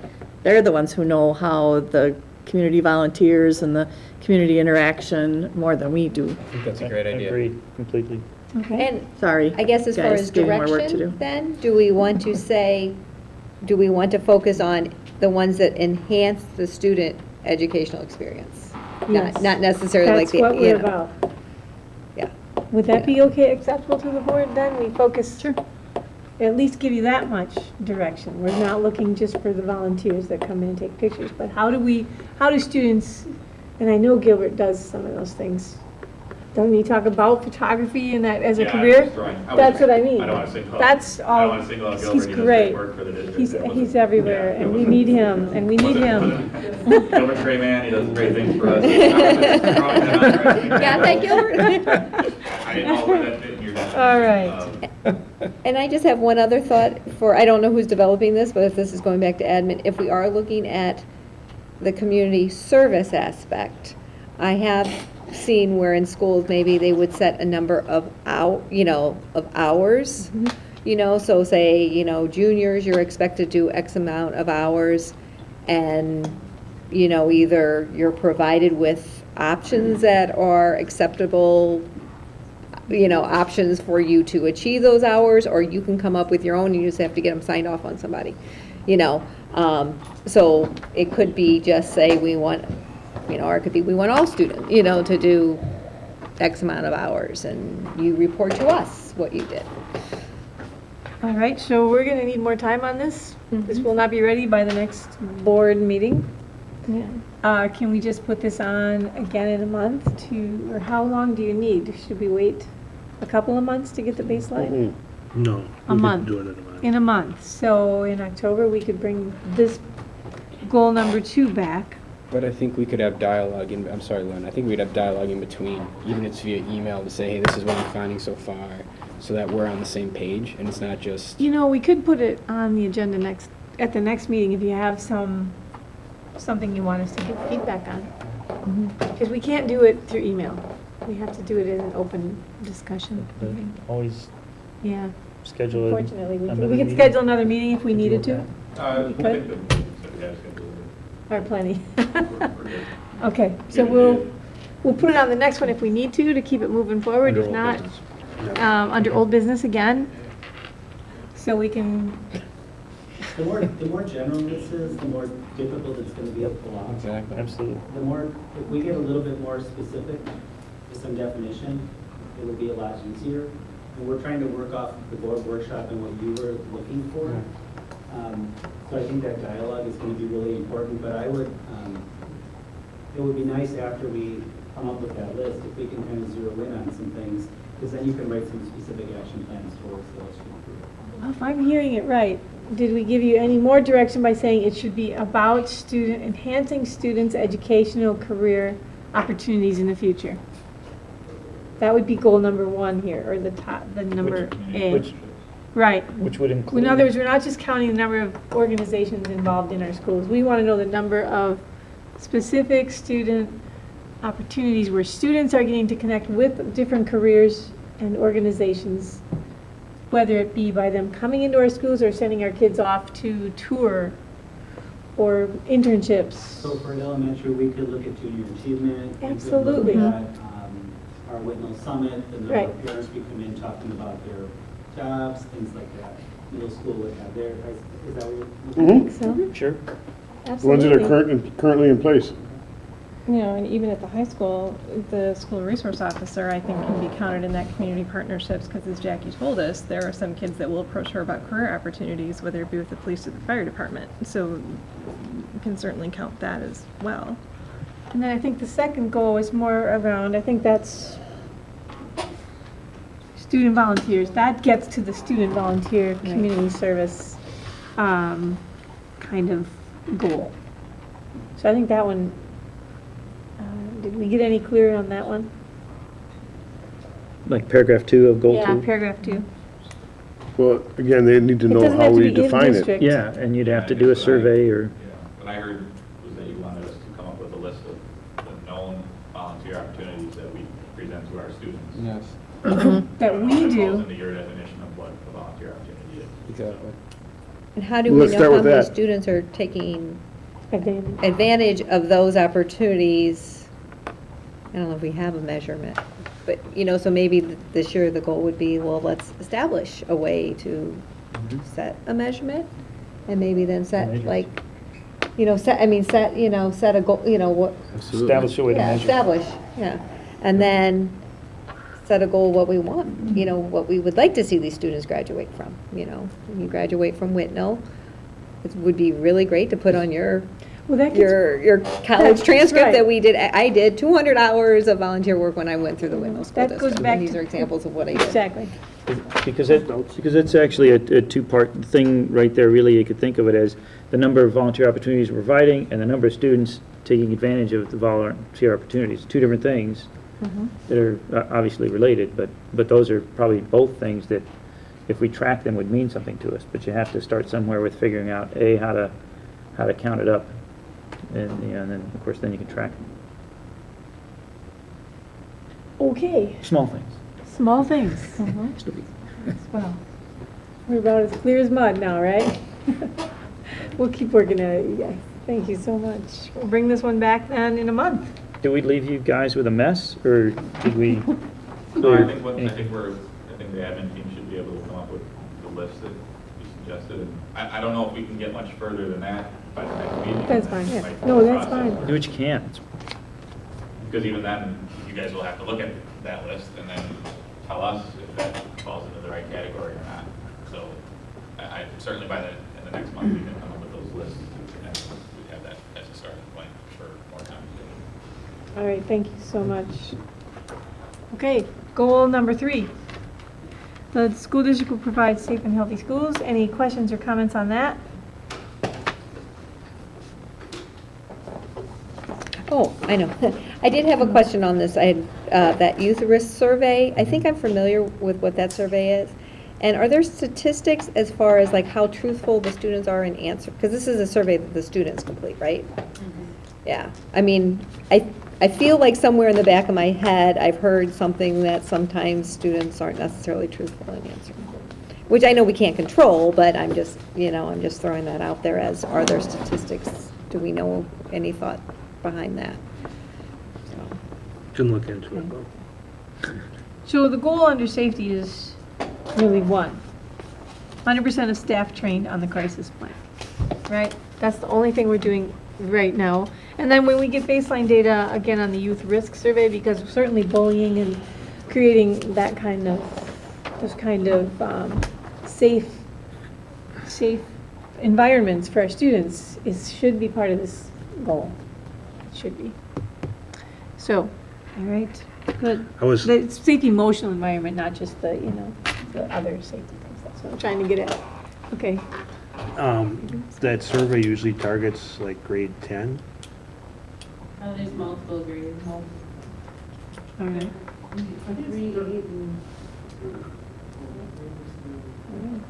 We'll establish the baseline. We'll contact and find out. Yeah, I mean, I think it's. But it's awesome used. information. Yeah, I would say, no, Are you it's home often alone? used. Do you have someone to go home to when you leave for school? I mean, how do you feel safe And when it you're... might not even be the same survey that I was thinking that like in 10th grade they did that. Oh, that one too. Okay. I have to back up just a second. Dave, on goal number 2, the other thing that wasn't clear that I forgot to mention is the we. Who's we? You might think that through. Who's we? Because I don't think that's, as we're also getting clear about the target list, is it the high school, the middle school, the elementary? Is it everyone? Just make sure you're clear about the we. Okay. You know what? I almost feel like even on that goal, just like it was broken down what would be achievable at each school. It might end up, or level. Yeah, it might actually be the same kind of it might thing. end up that way, Dave, for you guys. You're working on that one. Okay, number 4. This was a tricky one again. And I have a concern about 4 as even though I helped write it. And Stephanie had a suggestion on that too. Okay, so what do you think? Like several of you have said, this is not a one-night thing sometimes, which it wasn't intended to be. Okay, what else? Comments on number 4. Steph, do you want to start? The one piece that I find that I'd like to see in there is something about, as we're developing this plan, that we also always include numbers and that we view it in the context of not only our annual budget, but also where we're projected to be 3 years out and 5 years out, because this still has fiscal limits in it. But that's not necessarily addressed in the goal. Actually, it was intended to be addressed in that, and I'm not sure this is correct, and you saw my concern comes along with yours, that we would, with the community, approve a plan, meaning the facilities plan is approved. And I don't know that we have the power, but we could present it to the community for approval. That we can control. Instead of saying approved. That was my comment. Right. We can't say that to approve a plan, it may never get approved. So we should tweak that to say present to the community. For approval. So the Right. communication timeline we've been talking about so much. Yeah. Designing that. Right, okay, so that should be added in here. And then it should be Okay, I'm unclear about how it works, your other comments, Steph. Because this is focusing on just this year. Would be that? Well, no, it might be- Part of the I'm sorry. strategic plan, Pardon? the next strategic plan? Oh, that's true, yeah, so that's I mean, it could be a actually- 3 or 5 year plan. It doesn't say it's a 1 year plan. It just says by June Oh, 30th, they're correct. going to approve it. Okay. So it can be whatever we present. Do you want it to be a 3-year plan? I can add that in. I'd love, eventually I'd like to see that plan to be 3 to 5 years out. 3 to 5 years, okay, we can put that in the goal. For I think you just leave that off. Matt's got a rolling 3-year, I'm sorry? 3-year wish list. We've got What'd you that. say? So, That's right, not a goal, but that's an operation. I'm not saying that it is, but I'm saying if he can project 3 years out operationally for what might be needed, I don't know that 3 years is an unrealistic time frame to do a Yeah. capital improvement plan, because we'll have an idea of some of the things that are coming up Okay. and what we need to take into consideration. And Nancy, you suggest we don't need to have that in here, but it can happen? Mhm. So, I mean, it may be a 10-year plan by the time everything gets done, so why would you put that in the goal? I hope not. we could be limiting ourselves. Do you want the direction to be multi-year? It can be, or just specify short and long-term plans. That would be I like short, that. short and long I like term would be that. good. Okay, thank you. Okay, and John, you had your hand up, or not? But that pretty much, That's they it? got We it. hit it? I think so. Okay, this one doesn't sound as hard to tweak. To tweak, but getting it done is hard. The part we didn't get in there is the. Timeline too, I think somebody said. Yeah, Communication timeline. communication timeline.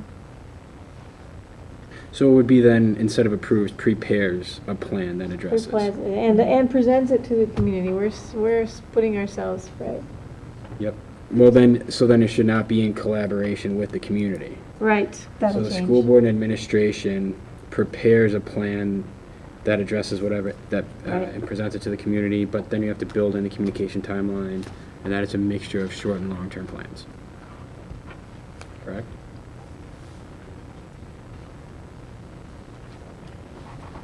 Okay, I'm feeling just like the administration did a few minutes ago. Is this clear? No, we'll work that in. So include, prepares a plan to present to the community that approves a short and long-term plan and a communication timeline? Is that what we're saying? Well, we have the timeline is by June 30th, so. Yeah, we do, so I'm not sure. What were you getting at, Jonathan, on that? We've been working together to create a communication timeline, to make sure that we have a set process for how we go forward with things, with new projects. If we're going to use that, that's something that we have to be on the same page with and make sure this falls in line with that. So Right. defining those steps of what it's going to be and making sure we have that, so it's not just for this year, it's going forward. This becomes part of a natural habit of, if we're doing this type of project, this is what we're going to do. We're going to communicate with these people on this day. We're going to have this presentation, whatever it is, making sure we're continuing to use that and not just throwing it to the wayside. So, Using a communication timeline. Do we start it with that? By June 30th, the school board and administration prepares a plan. I would say. Or you can put it at the I would- end. I would say prepares short and long-term plans. Right, okay. Does that sound? That's perfect. That address the deferred maintenance, well, we didn't even get to that. Okay. Wait a minute. The only thing is, you say by June 30th, it's kind of like, well, if I was out in the community, I would look at that and say, oh, we're hearing nothing about this until June 30th? Yeah, I think we just So, take out the by June 30th. because then you're missing that collaboration as we Right. develop, input You're as right. we develop Absolutely. the plan.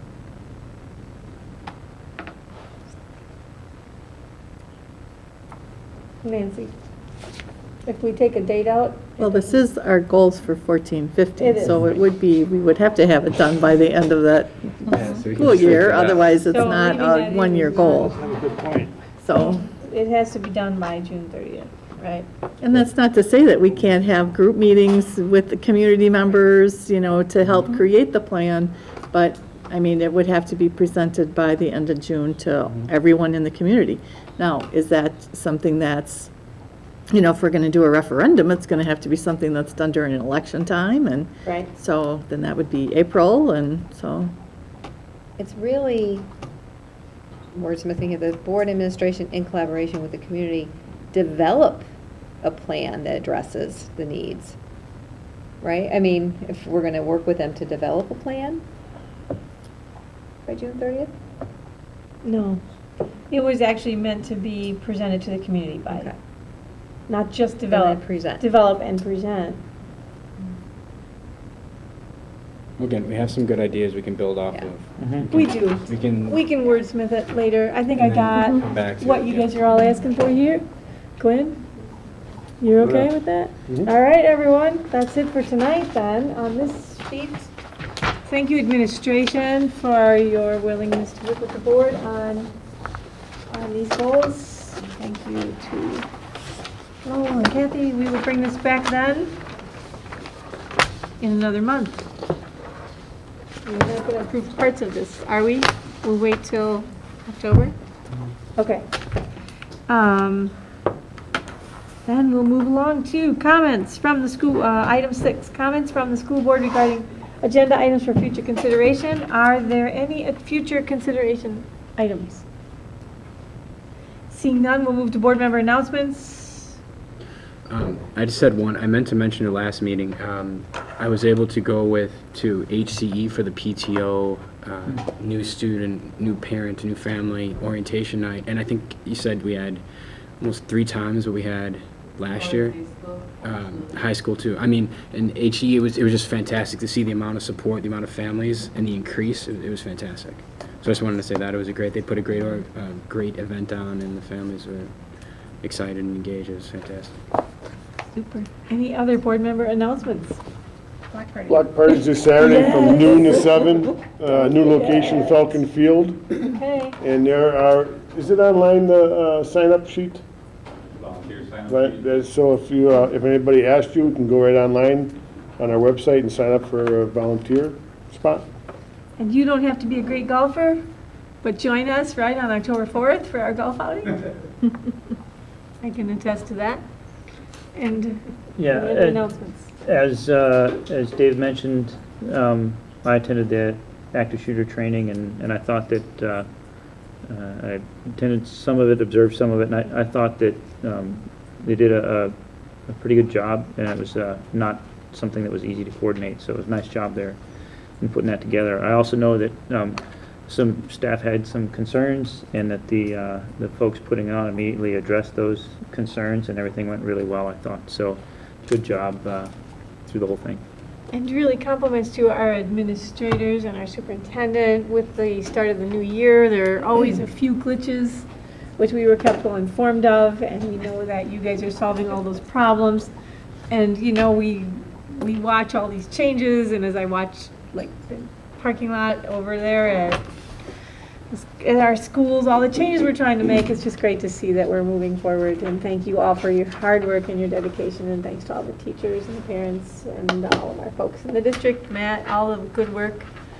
We're just moving forward, so it was a great start to the new year, I would say. So with that, we will move to item 8. I would entertain a motion to adjourn to closed session pursuant to Wisconsin statute 19.851C to discuss a superintendent evaluation review. So moved. Second. Moved by Nancy, seconded by Quinn. We need to do a roll call vote, if I'm correct. Okay. Stephanie? Aye. Quinn? Aye. Eileen? Lou? Aye. Aye. John? Aye. Aye. All, motion carries.